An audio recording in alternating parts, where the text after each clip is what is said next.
नमस्कार दोस्तों, आप सभी लोगों का स्वागत है। आज के साइंस क्लास में कुछ महत्वपूर्ण प्रश्न पत्र जो कई बार परीक्षाओं में रिपीट हो चुके हैं। आज का प्रथम क्वेश्चन है, यूपी टेट 2011 में ये क्वेश्चन पूछा गया है। प्रथम क्वेश्चन, क्वार्टज के अवयव हैं सिलिकॉन तथा, चार ऑप्शन आपको दे रखे हैं। एक तो आपका यहाँ पे सिलिकॉन है और सिलिकॉन के साथ में कौन सा अवयव होता है क्वार्टज का, वो आपको निकालना है। पहला ऑप्शन आपको दे रखा है ऑक्सीजन, सल्फर, नाइट्रोजन, हाइड्रोजन। तो इसमें से कौन सा सही है? तो क्वार्टज का आपका जो अवयव होता है वो सिलिकॉन तथा ऑक्सीजन होता है। यहाँ पे सिलिकॉन आपका दे रखा है, ऑक्सीजन आपका ए ऑप्शन में है, तो ये आपका ए ऑप्शन बिल्कुल सही हो जाएगा। ठीक है, नेक्स्ट दूसरा क्वेश्चन आपका दे रखा है, 1 किलोग्राम पानी का 1 डिग्री सेल्सियस बढ़ाने के लिए आवश्यक ऊष्मा होती है। ठीक है, आवश्यक ऊष्मा होती है 1 किलोग्राम पानी का 1 डिग्री सेल्सियस बढ़ाने के लिए आवश्यक ऊष्मा होती है। ये आपका क्वेश्चन आया हुआ है राजस्थान टेट में, आपका आया हुआ है सन 2011 में क्वेश्चन आया हुआ है। और इसमें चार ऑप्शन आपको दे रखे हैं। 1 कैलोरी दे रखा है, 10 कैलोरी दे रखे हैं आपको। ठीक है, और 100 कैलोरी दे रखा है, 1000 कैलोरी। तो यहाँ पे आपका जो डी ऑप्शन होगा 1000 कैलोरी बिल्कुल सही आपका ऑप्शन होगा। ठीक है, डी ऑप्शन आपका बिल्कुल सही आपका ऑप्शन होगा। नेक्स्ट क्वेश्चन, जंग लगना एक प्रक्रिया है। ये आपका 2014 में क्वेश्चन पूछा गया, यूपी टेट 2014 में। जंग लगना एक कौन सी प्रक्रिया है? ऑप्शन ए दे रखा है आपको अपचयन अभिक्रिया, दूसरा आपको दे रखा है बी ऑप्शन ऑक्सीकरण अभिक्रिया, अपचय अभिक्रिया, विस्थापन अभिक्रिया। तो दोस्तों यहाँ पे आपको जंग लगना जो एक प्रक्रिया होती है वो आपका ऑक्सीकरण अभिक्रिया होती है। ठीक है, जंग लगना एक ऑक्सीकरण अभिक्रिया के अंतर्गत आता है। जंग लगना एक ऑक्सीकरण अभिक्रिया, इस अभिक्रिया में पदार्थ में ऑक्सीजन मिल जाता है तथा उसमें से हाइड्रोजन निकल जाता है, जिससे उस पदार्थ के इलेक्ट्रॉन कम हो जाते हैं, अर्थात हाइड्रोजन की कमी हो जाती है, जिसके फलस्वरूप आयन पर धनावेश बढ़ जाता है तथा फेरिक आयन में बदल जाता है। ठीक है, ये आपका फेरस आयन है और ये आपका फेरिस आयन में बदल जाता है। तो इस क्रिया को क्या कहते हैं हम? ऑक्सीकरण अभिक्रिया कहलाती है। ठीक है, नेक्स्ट क्वेश्चन देखते हैं।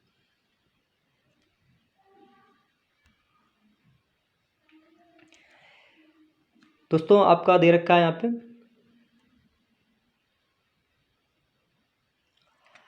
चीनी के डंक में अम्ल होता है। चीनी के डंक में अम्ल होता है। चार आपको दे रखे हैं ऑप्शन। ठीक है, चार आपको ऑप्शन दे रखे हैं। ए ऑप्शन, ये भी आपका सन 2016 में क्वेश्चन पूछा गया है। सॉरी, चींटी, और यहाँ पे चींटी दिया गया है। चींटी के डंक में अम्ल होता है। ए ऑप्शन में है स्कॉर्बिक अम्ल, बी दे रखा आपको टार्टरिक अम्ल, सी लैक्टिक अम्ल, और डी आपको दे रखा है फॉर्मिक अम्ल। ठीक है,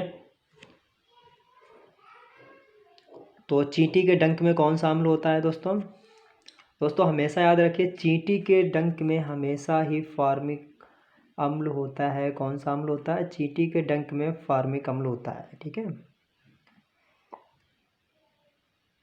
और स्कॉर्बिक अम्ल जो होता है वो हमेशा नींबू में होता है। ठीक है, स्कॉर्बिक अम्ल नींबू में होता है, मौसम्बी में होता है। ठीक है, स्कॉर्बिक अम्ल दूध में क्या होता है? दूध में लैक्टिक अम्ल होता है। दूध में क्या होता है? लैक्टिक अम्ल होता है। और जो बी ऑप्शन में दे रखा है टार्टरिक अम्ल, ये आपका इमली में होगा। ठीक है, तो चींटी के डंक में अम्ल होता है, ऑप्शन कौन सा सही है? फॉर्मिक अम्ल आपका बिल्कुल सही ऑप्शन है। ठीक है, नेक्स्ट क्वेश्चन, ऊर्ध्वपातन का गुण पाया जाता है। दोस्तों ऊर्ध्वपातन का गुण पाया जाता है। ये आपका सन 2011 में क्वेश्चन आया हुआ है और राजस्थान टेट में पूछा गया है क्वेश्चन। ए ऑप्शन यहाँ पे आपको दे रखा है, सोडियम क्लोराइड आपको दे रखा है, ठीक है। कैल्शियम क्लोराइड में सी ऑप्शन आपको दे रखा है, अमोनियम क्लोराइड, मैग्नीशियम क्लोराइड। तो यहाँ पे जो ऑप्शन आपका सही है बिल्कुल, वो आपका सी ऑप्शन बिल्कुल सही है। अमोनियम क्लोराइड में आपका ऊर्ध्वपातन का गुण पाया जाता है, ठीक है। नेक्स्ट क्वेश्चन आपका देखते हैं। स्याही का दाग मिटाने के लिए कौन सा अम्ल प्रयोग करते हैं? दोस्तों स्याही का दाग मिटाने के लिए कौन सा अम्ल प्रयोग किया जाता है? ये भी बहुत ही मोस्ट इम्पोर्टेंट क्वेश्चन है। सन 2016 में टेट में क्वेश्चन आया हुआ है, ठीक है। सन 2016 में क्वेश्चन आपका आया हुआ है। तो ए ऑप्शन में क्या होगा आपका? ए ऑप्शन में ऑक्जेलिक अम्ल होगा, एसिटिक अम्ल होगा, फॉर्मिक अम्ल होगा, मैलिक अम्ल होगा। तो यहाँ पे जो ऑप्शन आपका सही होगा, ये आपका ए ऑप्शन बिल्कुल सही होगा, ऑक्जेलिक अम्ल होगा, ठीक है।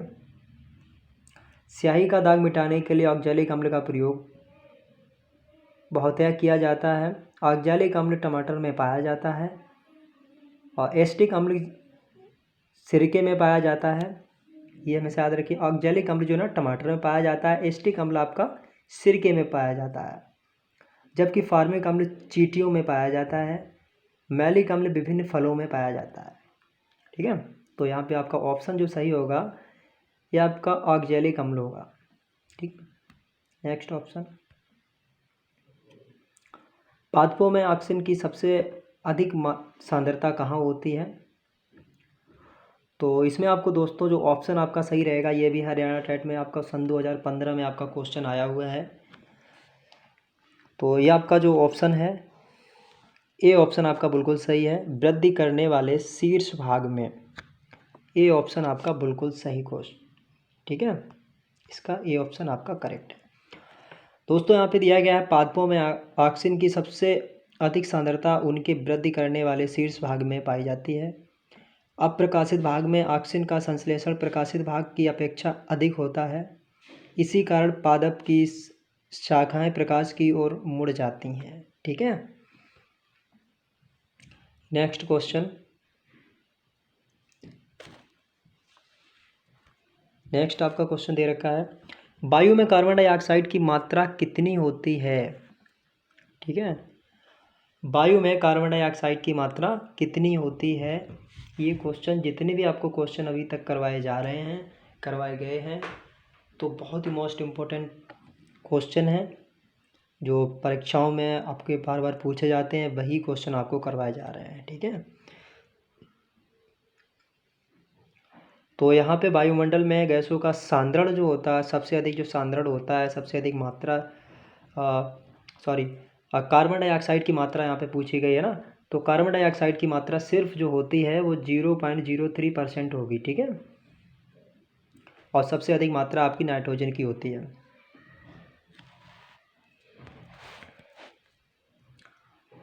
तो नेक्स्ट क्वेश्चन देखते हैं, ग्रीन हाउस प्रभाव जिससे वायुमंडल तापमान बढ़ रहा है का मुख्य कारण है? तो दोस्तों यहाँ पे आपको 4 ऑप्शन दे रखा है। सी टेट आपका 2011 में क्वेश्चन ये पूछा गया है, सी टेट 2011 में आपका क्वेश्चन पूछा गया है दोस्तों। ये ऑप्शन आपको दे रखा है nitrogen, sulphur, carbon dioxide, oxygen. दोस्तों ग्रीन हाउस गैस बढ़ने का मुख्य जो कारण होता है वो आपका सल्फर होता है, ठीक है। बी ऑप्शन आपका बिल्कुल सही है। यहाँ पे दे रखा ग्रीन हाउस एक प्राकृतिक प्रभाव है जिसके द्वारा किसी ग्रह के वातावरण में मौजूद कुछ गैसें उपग्रह के वातावरण के तापमान को अपेक्षाकृत बढ़ाने का कार्य करती हैं। कुछ ऐसी गैसें होती हैं जो हमारे वातावरण को अपेक्षा से ज़्यादा और उसके तापमान को बढ़ा देती हैं, ठीक है। तो ग्रीन हाउस की गैस कार्बन डाइऑक्साइड है जिसके कारण तापमान बढ़ जाता है, ठीक है। नेक्स्ट,